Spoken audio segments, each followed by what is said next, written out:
जय हिंद जय भारत। सीएम श्री अब है क्लास 11th का एग्जाम।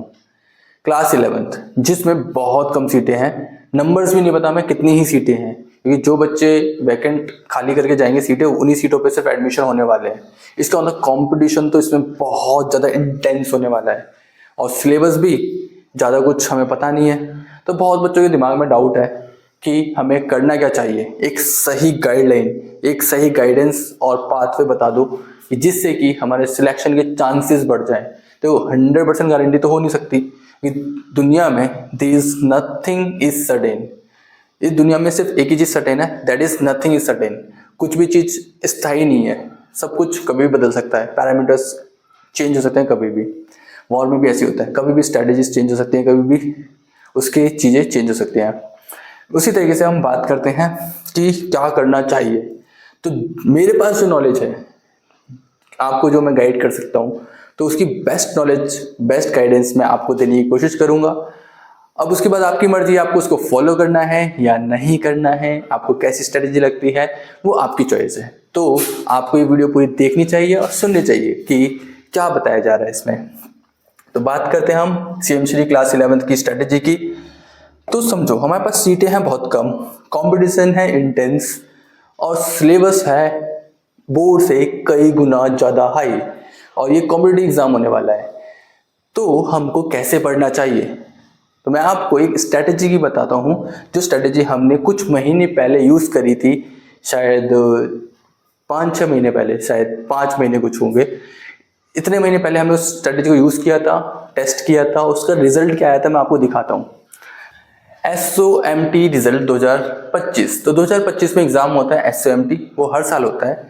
इसका नाम है साइंस ओपन मेरिट टेस्ट, जिसमें लगभग 10,000 बच्चे बैठते हैं। दिल्ली में होता है। दिल्ली की जो एसोसिएशन है टीचर्स की फिजिक्स की, वो इसको डिज़ाइन करते हैं और टेस्ट लेते हैं क्लास 10th के बच्चों का, जिसमें कि बच्चे पार्टिसिपेट करते हैं। तो 10,000 बच्चों ने इसमें पार्टिसिपेट किया। हर साल लगभग इसी के अराउंड करते हैं और वो सारे के सारे बच्चे काफ़ी ब्रिलियंट बच्चे होते हैं। तो उसमें से क्या करते हैं लोग, टॉप 7 बच्चों को ये 20,000 की स्कॉलरशिप देते हैं, जो बच्चे साइंस लेते हैं 11th-12th में, उन बच्चों को। तो मैं आपको दिखाता हूँ इस एग्जाम के लिए हमने प्रिपेयर किया था, तो हमने क्या स्ट्रेटेजी यूज की थी, उसका रिजल्ट क्या आया था। यह है SOMT 2025 का रिजल्ट, जिसमें टॉप 100 बच्चों के नाम है। इसमें आपको मैं 2 चीजें समझाता हूँ। पहली चीज की जो ये सीएम सीरीज स्कूल्स हैं, ये बाकी स्कूल से कैसे अलग है। तो अगर आप इस लिस्ट में नाम देखोगे तो यहाँ पे DBRA के नाम से स्कूल है। DBRA के नाम से अभी तक चल रहे थे, जिसका नाम सीएम श्री कर दिया गया है। DBRA के देखो कितने सारे बच्चे टॉप 100 में आएंगे, 1 2 3 4 और जाते जाओ 5 6 और देखें 7। तो देख रहे हो आप, 28 बच्चों में से 7 बच्चे सिर्फ सीएम श्री के हैं। 7 और उसके बाद 8 9 10 11 12 13 और 14 15 16, फिर आगे जाएंगे 17, फिर और आगे देखेंगे तो 18 19 20 21 22 23, उसके बाद 24 25। तो इसका मतलब 100 में से 25% सिर्फ एक पर्टिकुलर टाइप के स्कूल से बच्चे इसमें क्वालिफाई कर रहे हैं। टॉप 100 मतलब टॉप 1% में आ रहे हैं। इसका मतलब इस स्कूल में बहुत ही ब्रिलियंट बच्चे तो ऑलरेडी हैं। इसका मतलब इस स्कूल में बहुत अच्छे अच्छे बच्चे जाते हैं और इनका कंपटीशन दिल्ली के टॉप स्कूलों के साथ भी होता है। जैसे कि यहाँ पे देखो, अपीजे स्कूल, ज्ञान भारती हो गया, एमिटी इंटरनेशनल स्कूल हो गया, यहाँ पे DPS हो गया, ऐसे बिरला विद्या निकेतन हो गया। इन जो टॉप स्कूल है जिनकी फीस ही होती है 15-20 हज़ार रुपये पर मंथ, उन स्कूल के बच्चों के साथ ये गवर्नमेंट स्कूल के बच्चे कॉम्पीट करते हैं, उनको आउट परफॉर्म भी करके दिखा रहे हैं। 25% सिर्फ एक पर्टिकुलर टाइप के स्कूल से, वो भी गवर्नमेंट। इसका मतलब स्कूल की जो क्वालिटी है वो, उसमें कोई डाउट नहीं है। वहाँ पे बच्चे फिल्टर होके जाते हैं, एग्जाम देके जाते हैं, तो वहाँ पे काफ़ी ज़्यादा अच्छे बच्चे हैं वहाँ पे आपको मिलेंगे, जो पढ़ने वाले हैं, जो रिजल्ट लाते हैं। अब बात करते हैं इस स्ट्रेटेजी में हमने क्या करा था। इसमें एक बच्चा है जिसका नाम है सात्विक चौधरी। तो इसमें सात्विक के साथ हमने क्या करा, हमारे पास थे 7 दिन और उसमें हमें लानी थी इसमें रैंक। तो उसके लिए हमने जो स्ट्रेटेजी यूज करी, 7 दिन में हमने per day each and every day हमने टारगेट बनाया। लगभग हमारा 2000 प्लस क्वेश्चंस करने का टारगेट था। हमने per day 300 plus questions practice करें, 300 प्लस क्वेश्चन। और इसमें आपको बता दो जो पीसीबी का एग्जाम देने वाले हैं CM3 का, उनके लिए तो ये बहुत अच्छे से वर्क करेंगे। जो मैथ PCM का देने वाले हैं उसके लिए, उनके लिए मैं बताऊंगा क्या करना है। तो इसमें पीसीबी आया था, मतलब फिजिक्स, केमिस्ट्री एंड बायोलॉजी आया था। तो पीसीबी वाले सब्जेक्ट में, मतलब पूरा साइंस थी, इसमें हमने 300 plus question per day practice किए थे और 7 दिन में कम से कम अराउंड 2500 क्वेश्चंस प्रैक्टिस किए थे। इतने अच्छे से प्रैक्टिस करे थे, कॉन्सेप्ट समझ के, और अच्छे से कॉम्पिटिटिव क्वेश्चंस आते हैं उसमें, मतलब कि जो बोर्ड का लेवल है उससे काफी हाई लेवल के क्वेश्चंस आते हैं। तो इससे हुआ क्या, जब वो क्वेश्चन पेपर देखा तो उसमें 50% क्वेश्चंस प्रैक्टिस करे हुए क्वेश्चंस में से मिल गए, और जो नहीं भी मिले उसमें आराम से आता था। कॉन्सेप्ट क्लियर है, आराम से वो क्वेश्चंस हो पाए। तो इसकी वजह से क्या रैंक मिली उस बच्चे को? उस बच्चे को इस स्ट्रेटजी का यूज करने से 11th रैंक मिली। टॉप 100 बच्चों में वो 11th रैंक पे आ गया इस स्ट्रेटजी से। तो सेम स्ट्रेटजी हम यूज करेंगे अब CM3 के लिए। तो देखो, पहली चीज कि आपको डरना नहीं है कि भाई मेरा तो अब बेस कमजोर है, ये सब है, नहीं। कॉम्पिट में जब ये वॉर में जाते हैं ना, कभी ऐसा सोचते ही नहीं है कि हम कमजोर हैं। जैसे कोई टीम मैदान में जाती है, कभी ये नहीं सोची जाती मैं कमजोर हूँ। फाइट करना है तो करना है, अगर हारेंगे भी तो पहले से बेटर हो जाएंगे। दैट मीन्स इस माइंडसेट के साथ कंपटीशन में उतरना है, डरना बिल्कुल नहीं, चाहे कोई भी हो। चाहे आपका कंपटीशन दुनिया के बेस्ट बच्चे से क्यों ना हो, अपने आप को कमजोर नहीं समझना, साइकोलॉजिकली वीक नहीं होना। हम क्या करने वाले हैं अब? एग्जाम कब है? एग्जाम की डेट है 7 मई। तो 7 मई तक हम क्या करने वाले हैं? आपके पास कोई काम नहीं है, आप बिल्कुल फ्री हो, आपके स्कूल कुछ भी नहीं चल रहे हैं, आपको फुल्ली फोकस्ड होके सिर्फ अब इस एग्जाम के लिए पढ़ना है। और स्ट्रेटेजी क्या रहेगी? पहले बात करते हैं पीसीबी की। तो फिजिक्स, केमिस्ट्री एंड बायोलॉजी के लिए हम क्या करेंगे? पर डे हम 150 प्लस क्वेश्चंस, 150 हमारा लोएस्ट रहेगा कि हम पर डे 150 क्वेश्चंस प्रैक्टिस करेंगे पीसीबी के। तो 150 क्वेश्चंस प्रैक्टिस करेंगे तो हमारे 20 दिन में लगभग ये हो जाएंगे 3000 क्वेश्चंस। तो हम कर चुके होंगे 3000 क्वेश्चंस, 3000 क्वेश्चंस प्रैक्टिस कर चुके होंगे। इसके अलावा इससे कितने क्वेश्चंस आएंगे? 60 क्वेश्चंस आएंगे इसमें से, मतलब 240 मार्क्स का सिर्फ पीसीबी से आएगा। बाकी के बचे हुए मार्क्स 240 का नहीं आएगा। कितने 60 क्वेश्चन हो गए ना, 60 और 40 100 क्वेश्चन टोटल आएंगे, तो 240 मार्क्स इससे हो गए, ठीक है। इसके बाद बचे हुए जो हमारा जो होगा वो होगा इंग्लिश से आएंगे, प्लस दूसरा सब्जेक्ट होगा रीजनिंग। इंग्लिश और रीजनिंग से 20-20 क्वेश्चन, मतलब 40 क्वेश्चन आएंगे। इनका वेट हो जाएगा 160 मार्क्स। अब कंपटीशन क्योंकि बहुत ही इंटेंस होने वाला है, तो 400 में से हमें लगभग चाहिए होंगे 350 से, तो बिल्कुल कम समझो ही मत। कोशिश करो कि पूरे ही मार्क्स लाओ। जैसे कि इस वाले एग्जाम में आपने देखा था ना, 150 में से उस बच्चे के 124 आए थे, और बच्चे 140 मार्क्स भी लाए थे उस एग्जाम में 150 में से। तो इतना टफ कंपटीशन होने वाला है, तो आप समझ लो 400 में से आपको 375 मार्क्स से ऊपर लाने होंगे इस एग्जाम के लिए। ये हो गया पीसीबी के लिए। आपको क्या करना है, ध्यान से सुनते जाना, सब चीजों को नोट कर लेना। जो इंग्लिश और रीजनिंग है, इसको आप प्रिपेयर करोगे। एक ऐप है जिसका नाम है अड्डा 24/7। इस ऐप में आपको एसएससी की रीजनिंग और इंग्लिश को प्रैक्टिस करना है। आपको नहीं मिले तो आप कमेंट कर देना, इसके लिए मैं एक सेपरेट वीडियो बना दूंगा। आपको पर डे 150 क्वेश्चन इसके प्रैक्टिस करने हैं। समझ लो ये आपका स्कोरिंग है। इसमें से 40 क्वेश्चन जो आएंगे उसमें से एक क्वेश्चन भी गलत नहीं होना चाहिए आपका, एक क्वेश्चन भी, क्योंकि इससे आपको 160 मार्क्स पूरे प्रॉपर मिल जाएंगे। और जब पीसीबी आप इस तरीके से प्रिपेयर करोगे जो मैं आपको बता रहा हूँ, इससे आपको इसमें भी काफी अच्छा स्कोर मिलेगा। तो आपको 400 में से टारगेट रखना है 375 प्लस मार्क्स लाने का। अब आपको ये तो समझ में आ गया कि अड्डा 24/7 से आपको टोटल सारा रिसोर्स इसका मिल जाएगा। इंग्लिश के पैसेज मिल जाएंगे, आपको इंग्लिश के ग्रामेटिकल क्वेश्चंस मिल जाएंगे, क्लोज टेस्ट होंगे, जितने भी रिसोर्स होगा सब कुछ यहाँ पे मिल जाएगा। और रीजनिंग भी मिल जाएगी, बहुत अच्छे लेवल की मिल जाएगी आपको। इसके बाद बात करते हैं पीसीबी के लिए आप क्या करोगे। पीसीबी के लिए आपको क्या क्या यूज करना है, तो मैं बता दूं, PYQs जो बोर्ड के क्वेश्चंस होते हैं उसमें MCQs आते हैं, तो PYQs का हम यूज करेंगे। आपको एक ऐप मिल जाएगी प्ले स्टोर में जिसका नाम है CBSE क्लास 10th करके नाम है। नहीं मिले तो कमेंट कर देना, मैं आपको उसका नाम वगैरह आपको और शेयर कर दूंगा। PYQ CBSE क्लास 10th में आपको क्या करना है, जाके जितने बोर्ड में PYQs आ रखे हैं उनके सारे के सारे MCQs वहां से प्रैक्टिस कर लेने हैं। इसके बाद आप जाओगे ऑनलाइन, गूगल पे सर्च करोगे एग्जाम्पलर, साइंस की एग्जाम्पलर बुक, तो एग्जाम्पलर बुक में आपको मिल जाएंगे 350 प्लस क्वेश्चंस MCQs, सिर्फ MCQs की बात कर रहा हूँ मैं।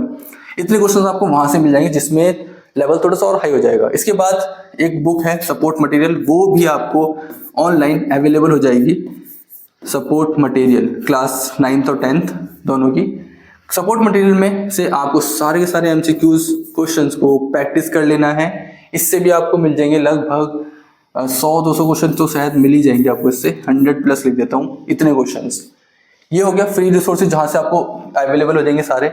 इसके बाद SOMT का जो एग्ज़ाम है उसके मेरे पास शायद 3 पेपर है, इस साल हुआ है, वो पेपर भी अवेलेबल होगा, तो 4 पेपर हो गए हमारे पास। SOMT के 4 पेपर हो गए हमारे पास, जिसमें कि एक पेपर में 150 क्वेश्चन है, इसका मतलब 600 क्वेश्चन हो गए। इसके 600 क्वेश्चन हम यहाँ से प्रैक्टिस कर सकते हैं।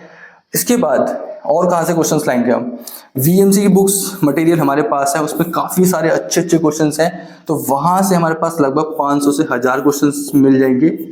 500 या फिर 1000 कुछ ऐसे कुछ क्वेश्चन होंगे, मेरे को नंबर याद नहीं है कि कितना था, तब कर रहा था तब हमने काउंट करा था, उसमें अच्छे क्वेश्चन थे। इसके बाद NTSC के PYQs आप भी निकाल सकते हो, हमने निकाले थे, सारे प्रिंट कर लिए थे, उसके क्वेश्चंस हम as a mock test practice कर रहे थे। NTSC के में आपको मिल जाएगी 1000 क्वेश्चन के आसपास, इन क्वेश्चंस को आप प्रैक्टिस कर सकते हैं। तो देख रहे हो आपको कहाँ कहाँ से मैं आपको बता रहा हूँ कि कहाँ कहाँ से आपको रिसोर्स मिलेंगे, और आपको कुछ भी पैसे भी नहीं खर्च करने होंगे, आपको ये सारे रिसोर्स मिल जाएंगे। NTSC हो गया, एग्जाम्पलर, और क्या रह गया अब, एक मिनट, और क्या कहाँ से निकाल सकते हैं हम, VMC, SOMT, support material, exemplar, NTSC, हाँ ये सारा रिसोर्स हो गया। इतने रिसोर्सेज से अगर आप क्वेश्चंस को प्रैक्टिस कर लोगे, हाँ एक और चीज रह गया, मदन मोहन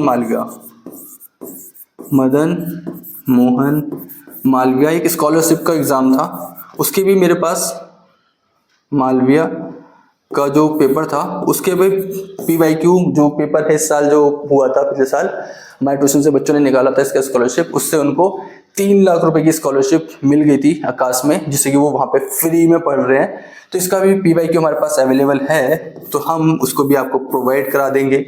इतना सारा रिसोर्स आपको मिल जाएगा। आपको बस एक काम करना है, आपको बिल्कुल ईमानदारी से प्रैक्टिस प्रैक्टिस प्रैक्टिस, और जो कॉन्सेप्ट आपको नहीं आ रहे हैं आप यूट्यूब पे जाइए, हर किसी टॉपिक के ऊपर बहुत सारी आपको वीडियोस मिल जाएंगी। अगर वहां पे भी अगर आपको प्रॉब्लम आएगी तो आप कमेंट करिएगा, उसका भी सॉल्यूशन हम फाइंड करेंगे, आपको बताएंगे, बस आपको सिलेक्शन होना चाहिए। ये रहा PCB के लिए पूरी की पूरी स्ट्रेटेजी। आपको पर डे कितना पढ़ना पड़ेगा, मैं तो कह रहा हूँ जितना आप पढ़ सकते हो पढ़िए, जितना आप पढ़ सकते हो। देखो इससे होगा क्या, आप अडेप्ट कर लोगे। ये जो 20-25 दिन का टाइम है, इसमें आप मेहनत करना सीख जाओगे, इससे अडेप्ट हो जाएगा। कभी दोबारा कभी टाइम जरूरत पड़ेगी इस टाइप से मेहनत करने की, आप बड़े आराम से सीख सकते हो कि कर पाओगे उस मेहनत को।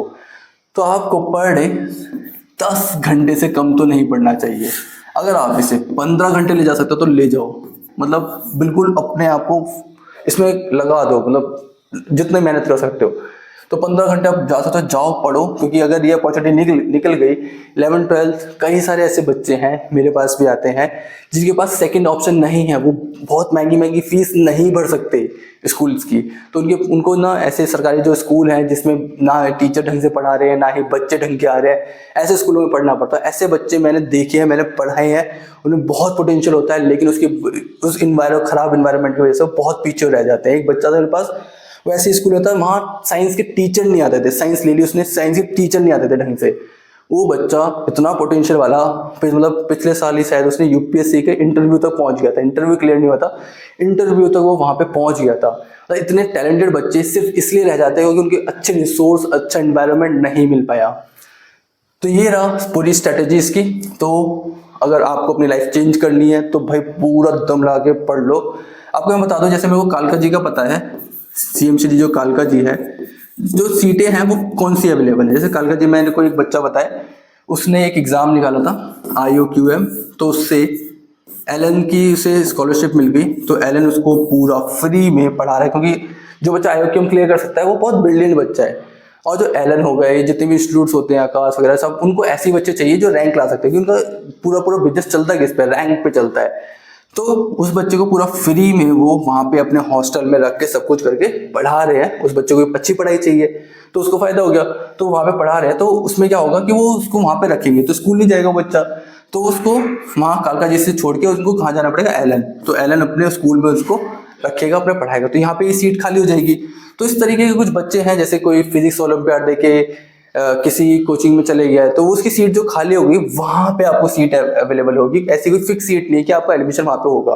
तो ये बहुत कम सीटें हैं, आपको बहुत तगड़ी फाइट मारनी पड़ेगी, क्योंकि करीब 50,000 बच्चे इसमें बैठेंगे। उसमें से शायद 200-300 बच्चों का शायद सिलेक्शन होगा इसमें। तो कंपटीशन बहुत बहुत टफ है, लेकिन इम्पॉसिबल नहीं है अगर हम करेंगे अच्छे से मेहनत तो ये पूरी स्ट्रेटेजी। बात करते हैं मैथ्स की, तो मैथ्स के लिए हम क्या करेंगे, इसी तरीके से हम इसके लिए बहुत सारे रिसोर्सेज कलेक्ट करेंगे। और मैथ्स तो मेरा कोर सब्जेक्ट है, तो हम इसके लिए बहुत सारे रिसोर्स ढूंढेंगे, इसके क्वेश्चंस करेंगे, और जितना हमसे पॉसिबल होगा हम उसकी वीडियोस बना के यूट्यूब पर डालेंगे। और जब तक एग्जाम नहीं जाता तब तक आपको जो भी हेल्प चाहिए, जैसे भी हमें आपको नीड है हमारी, आप हमें कनेक्ट कर सकते हैं, कमेंट कर सकते हैं, आप हमारे नंबर पे व्हाट्सएप मैसेज भी कर सकते हैं जो भी आपको इश्यूज आ रहे हैं। तो हमारा व्हाट्सएप नंबर है 9311141399। इस पे आप व्हाट्सएप कर सकते हैं, आपका जो भी क्वेरीज होगी, जो भी आपके डाउट्स रहेंगे। तो ये थी पूरी स्ट्रेटेजी जिस पे अब हम काम करने वाले हैं।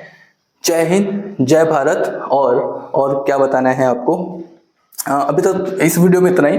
बाकी आपके जो भी डाउट्स हैं अगली वीडियो में हम कवर करेंगे, जो भी डाउट्स हैं। तब तक के लिए जय हिंद, जय भारत। पढ़िए, देश को आगे ले जाइए।